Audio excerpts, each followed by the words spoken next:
सभी विद्यार्थियों का पुनः एक बार आपके अपने इस YouTube चैनल में बहुत बहुत स्वागत है। प्यारे बच्चों, कक्षा 12 हिंदी साहित्य विषय की हम बात कर रहे हैं और अंतिम पाठ 10वां अपना केशवदास चल रहा था। केशवदास के 2 पदों की सहप्रसंग व्याख्या हम बहुत अच्छी तरह से कर चुके थे। आज हम अंतिम तीसरे पद की व्याख्या करने वाले हैं, जो अंगद शीर्षक नाम से आपके संकलित है। तो सबसे पहले हम आपको ये बताना चाहते हैं कि यदि आप हमारे इस YouTube चैनल पर नए जुड़े हैं तो इसको सब्सक्राइब कर लीजिए, बहुत फ़ायदा आपको होगा। और वीडियो पसंद आता तो लाइक और शेयर जरूर कीजिए। व्याख्या करेंगे सबसे पहले, उसके लिए प्रसंग लिखेंगे। प्रस्तुत सवैया क्या है, ये कौन सा छंद है? सवैया। पद भी लिख सकते हैं। प्रस्तुत पद या सवैया हमारी पाठ्य पुस्तक अंतरा भाग 2 में संकलित केशवदास की रामचंद्रिका से उद्धृत किया गया है। यह हमारी पाठ्य पुस्तक में अंगद शीर्षक नाम से है। अंगद जो बाली का पुत्र था और सुग्रीव का भतीजा था।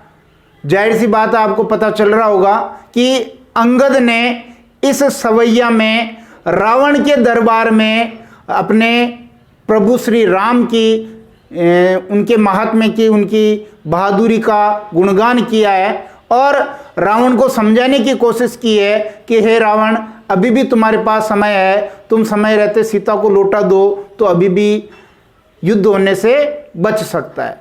तो इस प्रकार का वर्णन, एक तुलनात्मक वर्णन, बिल्कुल व्यंजना शब्द का बहुत शानदार प्रयोग इसमें किया है। पूरे सवैया का अगर एक अर्थ निकाले तो यही है कि राम श्रेष्ठ हैं, हे रावण तुम उनके सामने कुछ भी नहीं हो और तुम्हारी युद्ध में पराजय निश्चित है, इसलिए तुम सीता को लौटा दो। व्यंजना शब्द का बहुत अच्छा सुंदर प्रयोग इसमें किया है। तो प्रसंग लिखने के बाद हम इसका जो है कठिन शब्दों का अर्थ देख लेते हैं। जो भी कठिन शब्द हैं उनके अर्थ देख लेते हैं ताकि व्याख्या करने में आसानी रहे। देखो, सिंधु, सिंधु का मतलब सागर, सागर या समुद्र। तरियो, तैर कर पार कर लिया। उनको बनरा, बनरा कहते वानर, और यहां वानर किसके लिए आया है? हनुमान के लिए। और उनको समझ गए, उनको किसको? राम के। तुम पे और तुम, तुमसे। धनुरेग, धनुष रेखा किसने खींची थी? लक्ष्मण ने, जिसे हम क्या कहते हैं? लक्ष्मण रेखा। गई न तरी, पार नहीं की गई।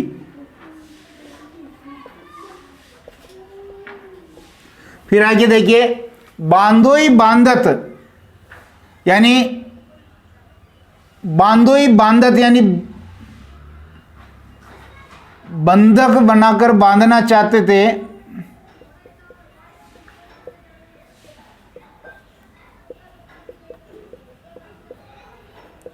यानी बांधना चाहते थे। सो न बन्यो,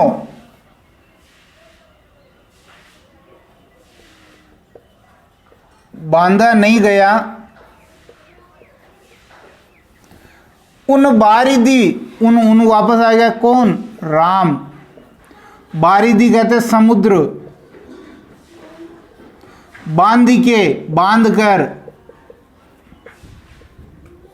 बाट, बाट कहते रास्ता, मार्ग। करी यानी किया। फिर आगे देखिए, श्री रघुनाथ प्रताप, यानी जो रघुनाथ कहते हैं राम, राम का प्रताप यानी राम की बहादुरी की बात तुम्हें, तुम्हें यहां आया तुम्हें 10 कंठ यानी रावण न जानी पड़ी। तेलनी तूलनी यानी तेल व रुई में भीगी हुई। पूंछी, पूंछ। जरी न जरी यानी ये न जरी का मतलब नहीं जली।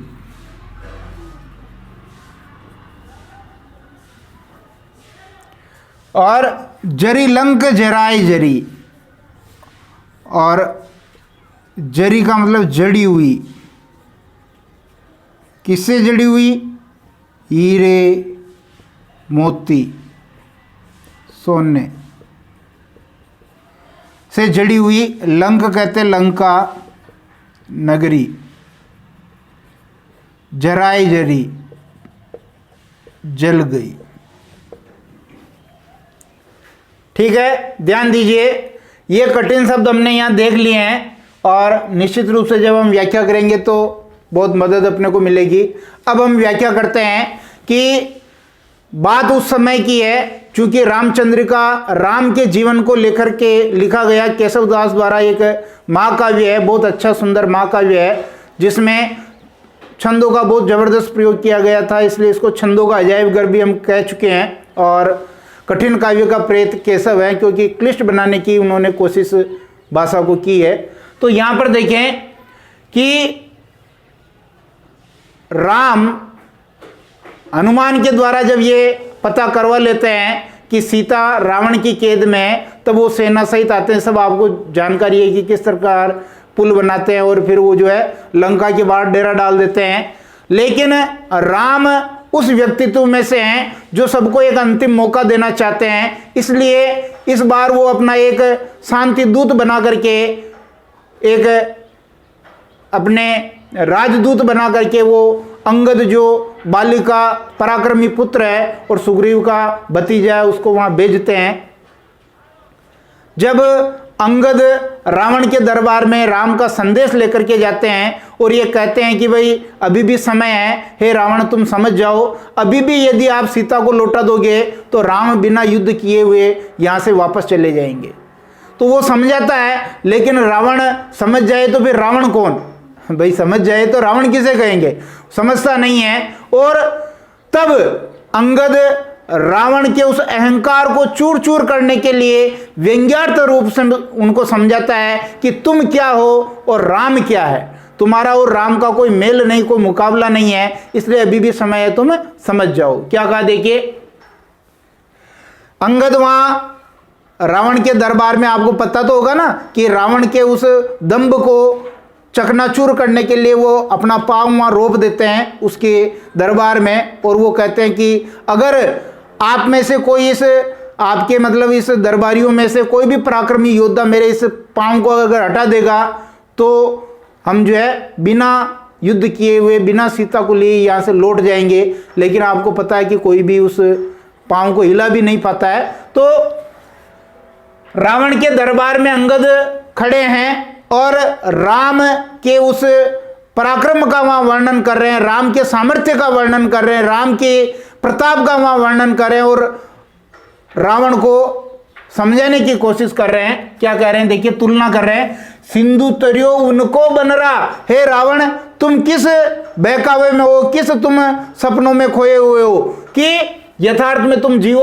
सिंधु तरियो उनको बनरा, उनको बनरा यानी उनका बंदर, उनका बंदर। देखो बनरा शब्द में व्यंजना है, बंदर कहते ना मामूली बंदर है, लेकिन यहाँ बंदर शब्द आया हनुमान, एक मामूली बंदर होते हुए भी उन्होंने क्या कर दिखाया, तो यहाँ व्यंजना शब्द का अच्छा प्रयोग है। सिंधु तरियो उनको बनरा, उनका यानी भगवान श्री राम का एक छोटा वानर बंदर हनुमान सिंधु तरियो इस समुद्र को पार करके तुम्हारी लंका में आ गया। भाव यह है कि जब तुम सीता का हरण करके लाए तब तुमने ये सोचा कि मेरी लंका सुरक्षित है, समुद्र के इस ओर है, किसी का भी इतना साहस नहीं कि इस समुद्र को पार करके मेरी लंका नगरी में आ सके। लेकिन तुम्हारी उस सोच को झूठा साबित कर दिया, तुम्हारे उस अहंकार को चूर चूर कर दिया हनुमान ने, जो इतने विशाल समुद्र को लांघ करके वो पार करके तुम्हारे यहाँ इस लंका नगरी में आ गए। तो एक तुमने सोचा था वो तो काम हनुमान ने पूरा कर दिया, तुमने सोचा था यहाँ कोई नहीं आ सकता है, एक राम का दूत हनुमान यहाँ इस सागर को पार करके आ गया। तुम पे धनुरेक गई न तरी।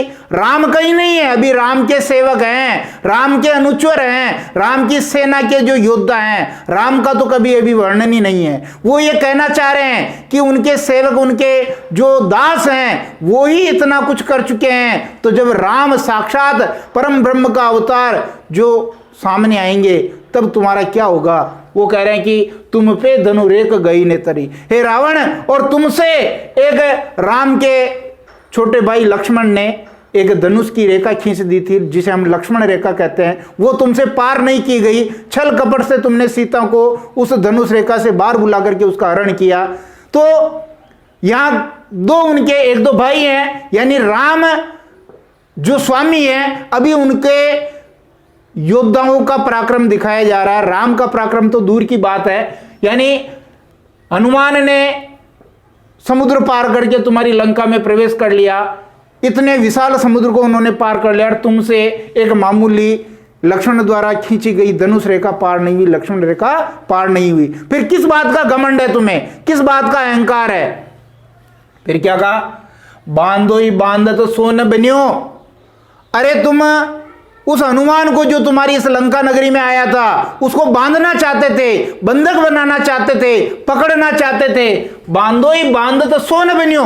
क्या तुम उसको बांध पाए? नहीं बांध पाए। जब हनुमान ने स्वयं आगे होकर के बंधक बनाना चाहा तब तुम बांध पाए, लेकिन जब तक हनुमान नहीं चाहे तुम उसको जो है बांध नहीं पाए, उसको पकड़ नहीं पाए।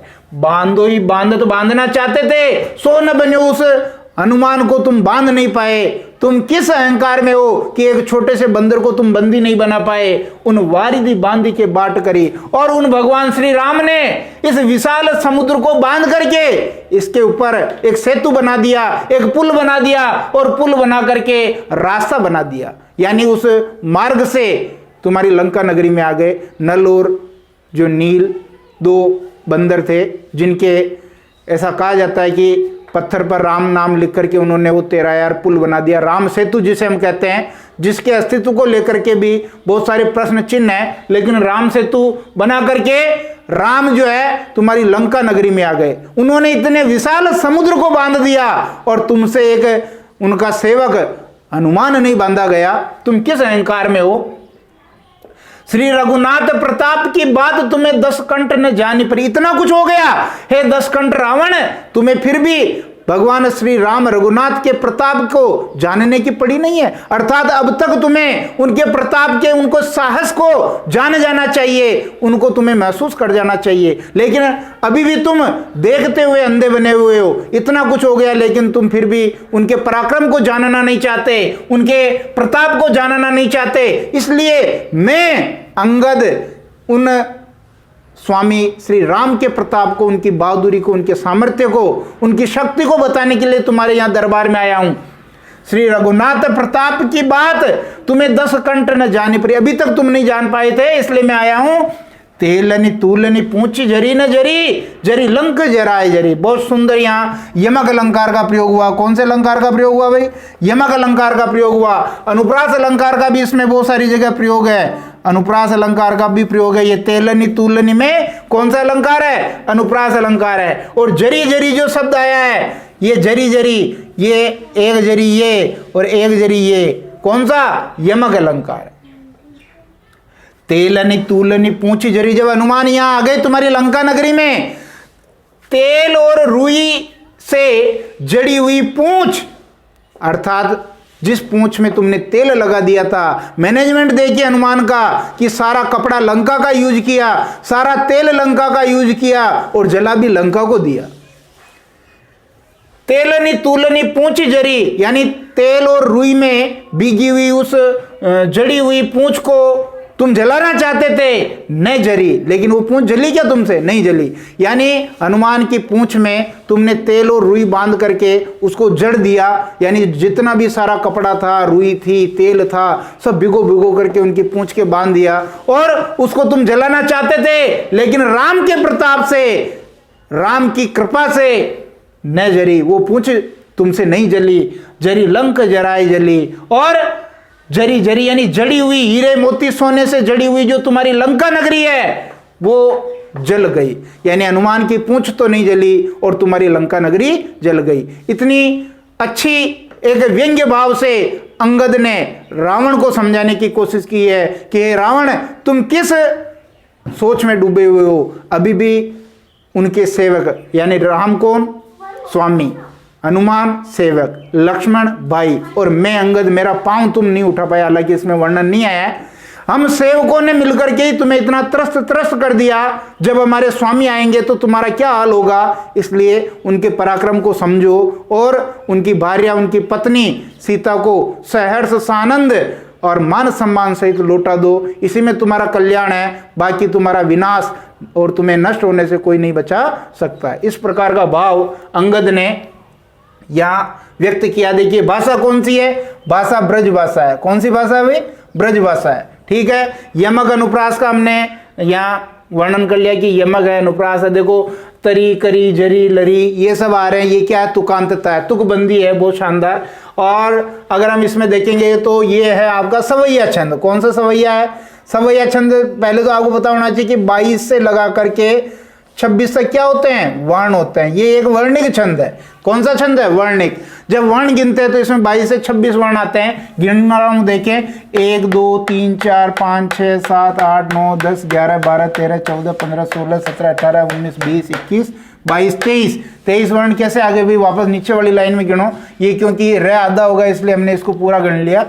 वापस गिनेंगे 1 2 3 4 5 6 7 8 9 10 11 12 13 14 15 16 17 18 19 20 21 22 वर्ण नहीं आने चाहिए, है ना। वापस देखेंगे ऊपर तो ये र आधा होगा इसलिए हो गया 1 2 3 4 5 6 7 8 9 10 11 12 13 14 15 16 17 18 19 20 21 22। कितने वर्ण हो गए, 22। और मुझे ये बताइए कि 22 वर्ण है, अगर सवैया जो छंद होता है ना उसमें भी गण व्यवस्था होती है, मैंने बता रखा। अगर आपने वो वीडियो नहीं देखे तो देख लें। तो यहाँ जो गण व्यवस्था होती है तो हम यहाँ लगाएंगे, देखो 2 1 1, ये इसी में मात्रा लगेगी 2 1 1 2 1 1। तो ये लगभग 7 जो है बानस बगण बन रहा है, 7 बगण और 1 गुरु, 7 बगण और 1 गुरु, तो 7 या 21 तो वर्ण हो गए, एक अंतिम 22 वर्ण हुए कि नहीं हुए। 7 बगण और 1 गुरु से बनता है आपका कौन सा सवैया, अरे भाई आपका बनता है मदिरा सवैया। कौन सा सवैया बनता है, मदिरा सवैया है इसमें। तो ये भी आपको जानकारी होनी चाहिए। आप हिंदी के विद्यार्थी हैं, साहित्य के विद्यार्थी हैं, इतनी जानकारी नहीं रखेंगे तो फिर कैसे काम चलेगा। तो वीडियो जरूर आपको पसंद आया होगा, आप इसको देखें, अच्छी तरह समझें और आने वाली वीडियो का आप इंतज़ार करते रहिए। समय समय पर मैं आपको बहुत अच्छी अच्छी सामग्री भेजता रहूँगा। आप इसका एक बार स्क्रीनशॉट ले लें, बाद में भी आप इसको अच्छी तरह से पढ़ सकते हैं, देख सकते हैं, और वीडियो जब भी समझ में नहीं आए सुन लें, स्क्रीनशॉट ले लें।